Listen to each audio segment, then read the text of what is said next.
குத்து விளக்கெரிய கோட்டுக்கால் கட்டிலின்மேல் மெத்தென்ற பஞ்ச சயனத்தின் மேலேறி கொத்தலர் பூங்குழல் நப்பின்னைக் கொங்கைமேல் வைத்துக் கிடந்த மலர்மார்பா வாய் திறவாய். மைத்தடங் கண்ணினாய் நீ உன் மணாளனை எத்தனை போதும் துயிலெழ ஒட்டாய் காண். எத்தனை ஏழும் திரிவாற்ற கில்லாயால் தத்துவமன்று தகவேலோர் எம்பாவாய்.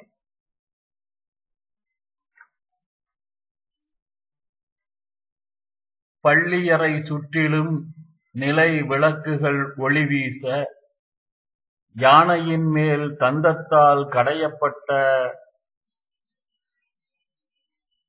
கால்களையுடைய கட்டிலின் மேல் மிருதுவாயிருக்கும் பஞ்சனை மீது ஏறி கொத்து கொத்தாக மலர்ந்திருக்கும் பூக்களை சூட்டியுள்ள குழலை உடைய நப்பின்னை பிராட்டியின் மார்பகத்தின் மேலே தலையை வைத்து துயில் கொண்ட விசாலமான மார்பை உடையவனே, பதில் சொல்லேன். மை தீட்டிய கண்களை உடையவளே, நீ உன் கணவனை நாளிகை எத்தனை ஆனாலும் கண் விழிக்க விடமாட்டாய் போலும். கணமாயிலும் அவன் பிரிவை சகிக்க மாட்டாய். இது நியாயமும் ஆகாது, குணமும் ஆகாது.